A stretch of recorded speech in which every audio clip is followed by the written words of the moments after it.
A palavra de Deus, quando é vivida, torna-se a legítima defesa contra o diabo. Ele não pode nos acusar. O crente que não vive essa palavra fica desprotegido de sua cobertura espiritual.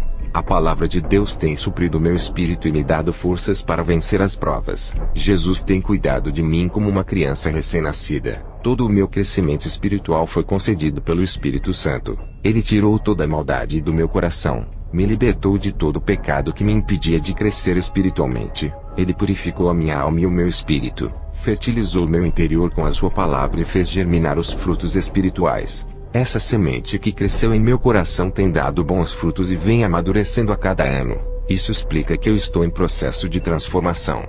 Fui para a cidade de Bogotá, na Colômbia, pregar a palavra. Fiz uma campanha em um bairro pobre em uma igreja pequena. Fiquei preocupado com aqueles irmãos. O seu pastor disse que os irmãos já não são mais os mesmos. Perderam o calor espiritual, já não pregavam mais como antes, e aceitaram viver nessa situação de pecado. Alguns dessa igreja saíram em busca do calor que perderam, e foram para outros ministérios. O defeito não estava na igreja, estava em suas atitudes. Eles decaíram na fé, estavam à procura de igrejas que acendessem suas chamas. Jamais encontrariam essas chamas em outras igrejas se não se arrependessem de seus pecados. Se buscassem ao Senhor se arrependendo de seus pecados, aqueles galhos secos iriam enverdecer, e suas folhas cairiam e nasceriam outras novas. Os galhos floresceriam igual às flores da vara de Arão, provando que ele era santo e capacitado para ser escolhido. O galho seco não tem o Espírito Santo. Está sedento de Deus e procura meios para matar essa sede. Não tem consolador que possa encher-te. Está morrendo espiritualmente. Se Jesus é a vida e o crente está morrendo, é sinal de que ele está longe da fonte da vida que mata a sua sede. Muitos dizem: você não tem medo de ser assassinado por aquilo que fala? Eu disse: a minha segurança não é confiar em mim, mas naquele que me deu a vida. Somente ele é quem pode tirá-la. Tenho convicção de que ele é comigo e me livrará de todo o mal. Quando terminei de falar, entrou um homem com uma arma na mão e disse: prove que você é de Deus. Morrerá por ele hoje. Se quiser viver, negue o seu Deus. Eu disse: Satanás, escute aqui. Esse território não é seu. Perdeu. A partir de hoje eu declaro a sua derrota. O rapaz apontou a arma e disse: hoje tu vai morrer. Eu disse: pode atirar. Da sua arma não sairá nenhuma bala. A minha vida pertence a Deus. A chave da morte está nas mãos de Jesus. Somente Ele pode me matar. Quando eu comecei a falar essas palavras, aquele rapaz caiu endemoniado para trás. Ele estava se tremendo, parecendo que estava em convulsão. Eu expulsei os demônios. Eram legiões que estavam naquele corpo. O pastor daquela igreja disse: esse rapaz não é o primeiro. Entrou outros aqui e fechou a igreja. Você foi o primeiro que bateu de frente. Eu orei por aquele rapaz e ele aceitou a Jesus. Eu continuei falando.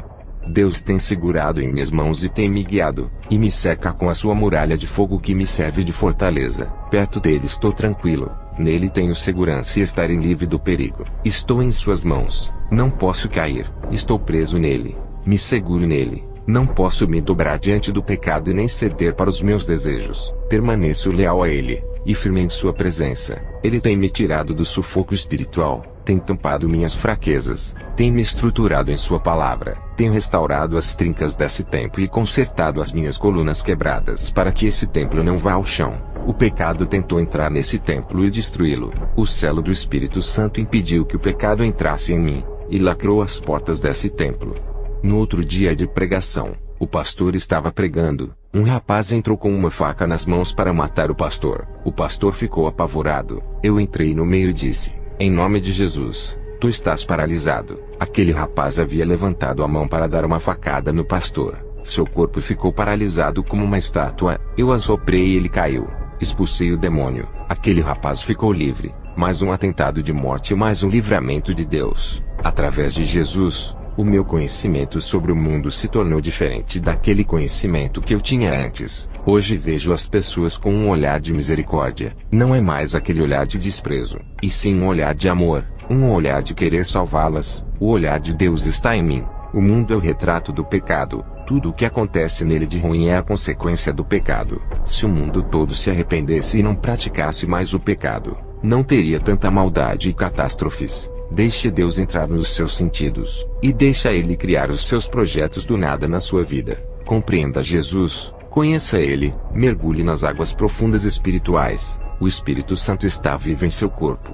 Seja um valente de Deus. Seja seu guerreiro forte. Seja submisso 100% à sua palavra. Obedecer a Deus é estar sempre debaixo de sua graça andando em seu caminho. Seja um forte de Deus. Deixe Ele usar você. Obedeça a sua palavra. Pague o preço para entrar no céu. Seja um espelho nesse mundo. Produza efeitos na vida de uma pessoa através de sua vida. Deixe o poder de Deus transformar você. Ele lhe dará força, capacitação, e fará uma potência espiritual contra o mal. Depois do culto, eu fui para a casa do pastor. No dia seguinte, uma mãe aflita ligou para o pastor e disse: "Vem aqui na minha casa. Meu filho está louco." Na mesma hora recebi uma visão. Vi um rapaz moreno perto do computador vendo o Facebook. Um espírito maligno saía da página e entrava pelos olhos indo para sua mente ficando alojado em sua cabeça. O Senhor abriu mais a minha visão. Do outro lado do computador tinha um senhor conversando com esse rapaz. Ele amaldiçoava as fotos do rapaz e jogava feitiços do outro lado. Ele era um satanista que o rapaz conheceu na rede social. Fui na casa do rapaz que estava louco. Expulsei o demônio. Falei para ele não usar mais o Facebook. Ele disse que não iria mais usar e se converteu ali mesmo. Fui ministrar em outra igreja, e foi-me revelado o estado daquela congregação. A mensagem para aquele lugar foi sobre as paixões do mundo que domina a cabeça. Outros irmãos tomavam decisões erradas quando estavam nervosos e com o emocional à flor da pele. Tudo isso tirava a razão, deixando eles irracionais sem equilíbrio mental, indomáveis e explosivos. A oração iria amortecer as suas carnes e domar seus corações controlando seus pensamentos e temperamentos. Muitos ali estavam sendo enganados pelos falsos profetas por não saberem a palavra de Deus. Eles não tinham entendimento da palavra. Eram ouvintes e não praticantes. Eles não deixavam o Espírito Santo lhe usarem. Não deixavam ele comandar a ministração e conduzir. Eu exortei eles a se prepararem, examinarem suas vidas, se corrigirem, obedecerem ao chamado, não fazer as suas vontades e fazer aquilo que Deus queria. Sejam um instrumento nas mãos de Deus. Sejam úteis para o trabalho de Deus. É tempo de plantar para Cristo e colher os seus frutos. Seja um agente para a execução do trabalho de Deus. Deus lhe dará recursos celestiais para alcançar almas. Quando a igreja terminou, fui embora para onde eu fui hospedado. Ao chegar lá, dobrei os meus joelhos. Orei sem cessar até as 4 da madrugada. Senti o meu corpo explodir de unção. Uma eletricidade tomou conta de mim. Caí com o rosto no chão. Meu espírito saiu. O anjo Gabriel desceu até o meu encontro. Ele disse: "Kenzo, está preparado para mais uma experiência?" Eu disse: "Estou." Subimos ao céu. O portão celestial se abriu e eu entrei para dentro do paraíso. Que saudades voltar para esse lugar. Os anjos do céu me receberam. Eu não sabia, mas o meu nome era popular no céu pelas obras que eu fazia na terra e pela vida que eu vivia na terra. Os falsos profetas, apesar de terem sua fama na terra, seus nomes não são citados no céu. O anjo me disse: "Satanás quer destruir a igreja através do pecado. Diga para eles rejeitarem o mundo e o que Satanás lhe oferece. Diga para matarem a vontade da carne e seus desejos dos corações. Aqueles que estão em Cristo e vivem uma vida santa, nenhum mal lhe atingirá. Nem feitiçaria poderá te fazer mal, pois a santidade é sua armadura." Diga para a igreja fazer obras de caridade, ajudarem os oprimidos e aqueles que necessitam. A pessoa que você ajuda hoje, pode lhe ajudar amanhã se tiver gratidão. Diga para eles ajudarem sem esperar nada em troca. Sejam generosos e não interesseiros, a retribuição virá de Deus, seja na terra ou no céu. Jesus disse: "Meu servo, tu sempre teve dúvidas sobre a salvação de Salomão. Hoje irei revelar a ti onde Salomão se encontra."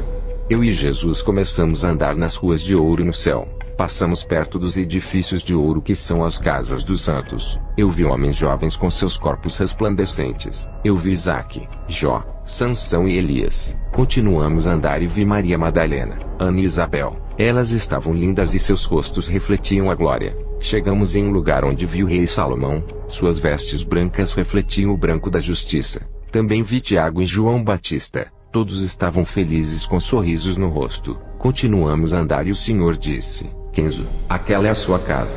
Ao olhar, eu vi um grande prédio de ouro. Depois entramos na sala das coroas. O Senhor me mostrou a minha coroa. Também vi as minhas vestes brancas, a qual eu vou me vestir quando eu for morar lá. Vi os meus galardões que eu juntei na terra através do meu trabalho para Cristo. Jesus me disse: "Estamos em um tempo onde muitos estão famintos espiritualmente. Eles não sabem como se alimentar. e procuram prazeres no mundo e não conseguem suprir suas necessidades espirituais com aquilo que é passageiro. O pecado pode alimentar a carne, não o espírito, e nada adiantará, pois o meu espírito se alimenta de mim e de minha palavra. Outros procuram falsas religiões e se alimentam de demônios e de pães imundos. Eles bebem das fontes de águas sujas e poluídas. Tudo isso causa mal-estar espiritual. Diga para minha igreja se esforçar na minha doutrina pura e santa, sem contaminação com filosofias vãs e teologias falsas. Muitos bispos e apóstolos tiveram suas mentes cauterizadas pela teologia. Não têm experiência com Deus. Vivem mortos na letra, sem direção da minha verdade. Apenas se baseiam em suas opiniões e pensamentos teológicos diferentes um do outro. Eles procuram a verdade em teologia dos homens. Não procuram a verdade em mim. Eu quero habitar neles através de meu espírito. Esses homens misturam a verdade de Deus com opiniões teológicas. Eles oferecem para as pessoas famintas uma meia verdade e uma meia mentira. Eles não procuram ter uma experiência com Deus e estão ligados com o mundo.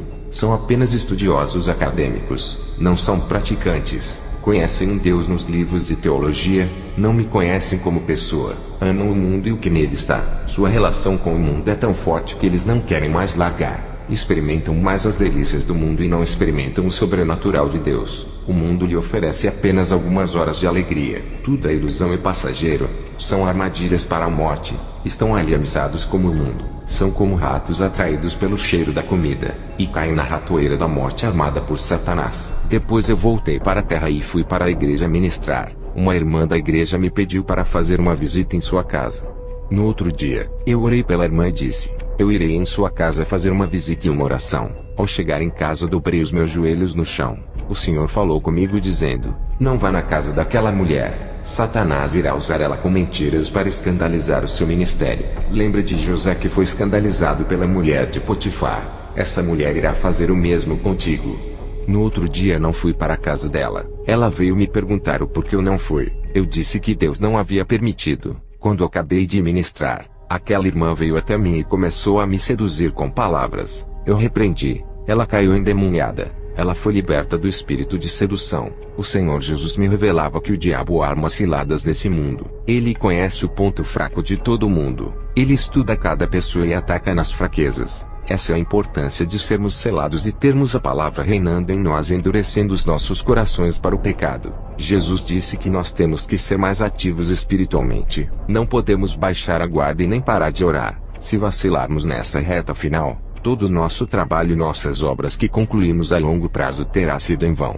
Eu tenho andado em várias igrejas. Tenho tido visões de uma mulher adormecida vestida de noiva dormindo em um sono profundo. Uma sonolência espiritual. Vamos sair dessa sonolência espiritual que não deixa vocês acordarem para a realidade do mundo espiritual. Esse sono não deixa vocês enxergarem os seus pecados. Não sabem mais diferenciar o certo do errado. Tudo é comum. O pecado é normal. Esse sono está tirando suas consciências daquilo que é espiritual. Seus olhos estão fechados para o pecado, e não se abrem para olhar para se corrigirem. Não sabem o que estão fazendo. Viraram pessoas sonâmbulas andando sem consciência das coisas. Andam em caminhos tortos pensando que estão na graça. Acordem. Vocês estão em uma guerra espiritual contra as forças do mal. Somente os fortes vencerão e os perdedores serão entregues para as legiões malignas. Serão presos e encarcerados no inferno. O galardão dos crentes perdedores são prisões e condenações eternas. Seu inimigo Satanás está tão perto de vocês,